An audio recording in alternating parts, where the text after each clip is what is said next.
네, 얼마 전 경찰은요, 김해 씨 딸기 농가에서 누군가 딸기를 훔쳐갔다는 소식 아마 전해드린 바가 있습니다. 이 경찰이 한 달여 만에 범인을 붙잡았는데 바로 같은 마을에 사는 이웃이었습니다. 네, 관련 내용 백성문 변호사, 장현주 변호사와 함께 자세히 짚어보도록 하겠습니다. 안녕하세요. 안녕하세요. 네, 안녕하세요. 반갑습니다.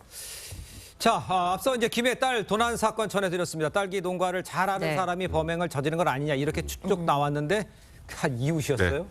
뭐 사실 어느 정도 예상은 됐었습니다. 네. 거기다가 이제 절도 현장을 보면 밭고랑이 이렇게 심하게 훼손되지 않은 걸 보면 이 딸기 농사에 대해서 잘 아는 사람이 아니냐 했는데 그거는 이제 틀리긴 했습니다만 말씀하셨던 것처럼 50대 인근 주민이었고 무직이었습니다. 네. 일단 김해 저 딸기 하우스가 잠금 장치가 돼 있지 않다는 거를 이제 주민이니까 알고 있었겠죠. 그러니까 밤 늦은 시간에 지금 보시는 것처럼 이렇게 차를 몰고 와서 프레쉬 하나만 들고 딸기를 한 번 와서 보통 10바구니 정도씩 담아가지고 가져가는 수법을 썼는데요.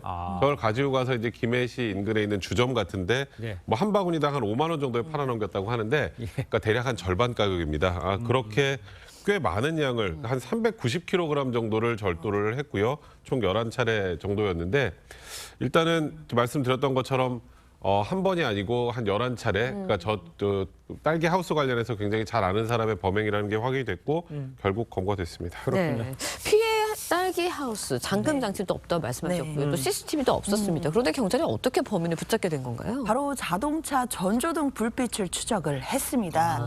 그러니까 이제 딸기 비닐하우스에는 CCTV가 네. 없었지만요. 뭐 연결된 도로는 있었을 거 아닙니까? 그 예. 도로에는 CCTV가 있었던 거죠. 그래서 이 CCTV에 보이는 그 자동차 불빛 하나를 경찰이 꾸준히 추적을 한 겁니다. 예. 끈질기게 CCTV를 추적을 해서 이 차량의 동선을 파악했고요. 그러다 보니까 결국 김해의 한 주점 인근에서 범인을 붙잡을 수 있었습니다. 예, 그렇군요.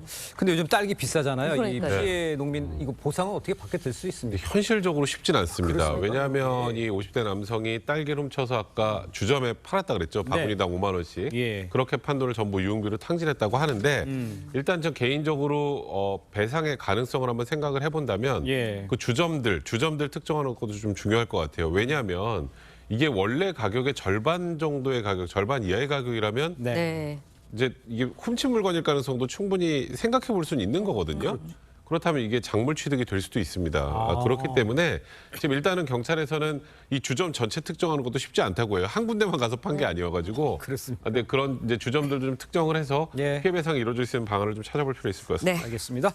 자, 다음 이야기도 좀 짚어보겠습니다. 아시아나항공이 어제부터 이달 말까지 이 김포공항 국제선 이용 승객들을 상대로 몸무게를 측정하기로 해서 시민들 사이에 좀 다양한 반응이 나오고 있다고 그래요. 글쎄, 왜 몸무게를 재는 겁니까? 일단 몸무게를 재는 거에 대해서 대부분 거부감이 좀 심하다고 하고요. 뭐 어떤 분들은 이거 몸무게 많이 나가면 요금 올라가는 거 아니냐 이런 얘기를 한다고 하는데 네. 이제 항공안전법에 보면 승객 표준 중량이라고 해서요. 일단 항공 운영자는 최소 5년 주기 정도의 승객 표준 중량을 측정을 해야 됩니다. 네. 정확한 운항 중량을 확보를 해서 뭐 운항 중량을 예측하고 항공기 자세 유지가 필요하다는 그런 건데요. 쉽게 말해서 항공기 안전이나 그리고 항공기의 이제 유류비 절감 같은 효과가 있다고 합니다.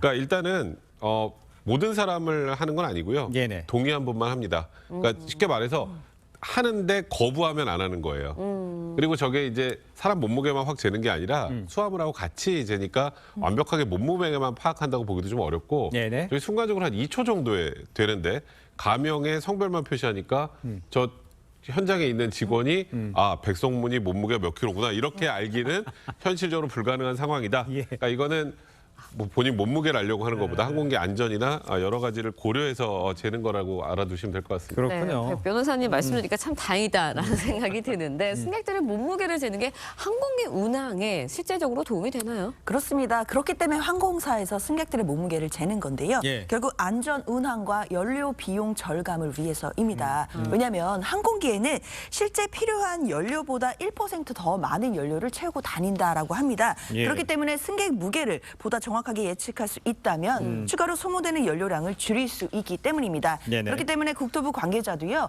화물이나 승객 무게에 따라 실을 수 있는 연료량이 달라지니까 예. 주기적으로 승객들의 표준 중량을 측정해서 자료를 확보한다면 이러한 오차를 줄일 수 있다. 이런 입장도 밝혔습니다. 알겠습니다. 네, 이번에는 다음 이야기도 짚어보도록 하겠습니다. 예. 문재인 정부의 통계 조작 의혹을 수사하고 있는 검찰이 어제는 김수현 전 청와대 정책실장을 소환했습니다. 네. 검찰이 최근 이 의혹 수사와 관련한 윗선을 수사에 속도를 내고 있는 것 같은데 어떻게 보시나요? 사실 이 사건 같은 경우에는 다 기억하시겠지만 지난 9월에 감사원에서 수사 의뢰를 한 사건입니다. 예. 결국 문재인 정부 시절에 통계 조작이 있었다라는 의혹인데요.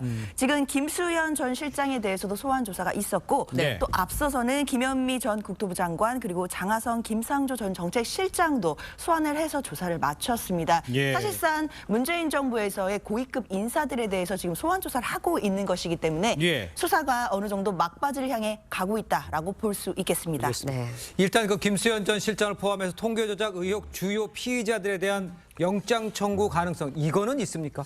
충분히 있다고 봐야죠. 일단은 지금 관련자 2명 정도 영장 청구한 게 기각이 되긴 했습니다만 예. 이 통계 조작이라는 건 사실 굉장히 중차대한 문제입니다. 그러니까요. 그렇기 때문에 이 통계에 관련해서 이 전체적인 구조를 설계했다라고 평가를 받는 김수현 전 정책실장 그리고 김현미 전 장관 같은 경우에는 구속영장 청구 가능성도 분명히 있는 상황이고 검찰이 일단은 정확하게 사안을 분석하고 정리를 해야 되니까요. 예. 그 부분에 대한 판단을 마친 다음 영장을 청구할 가능성이 있지 않을까 이렇게 보고 있습니다. 예, 네. 그렇군요. 일단 총선을 앞두고 있습니다. 4월 총선 전에 수사가 마무리될 거란 전망도 나오는데 어떻게 예상하세요? 사실 수사가 언제 마무리될지는 좀 지켜봐야 되는 것은 분명한데요. 어느 예. 정도 고위급 인사들을 소환하고 있다라는 것은 앞서 말씀드린 것처럼 이 수사가 어느 정도는 속도가 붙고 있고 막바지를 향해 가고 있다는 것을 반증하는 것입니다. 네. 그렇기 때문에 총선까지 한 80여일, 80일도 안 남은 상황 아니겠습니까? 그렇긴 하지만 어느 정도 소환 조사가 되었다라고 한다면 총선 전에 수사 결과가 나올 가능성도 배제하긴 어렵겠습니다.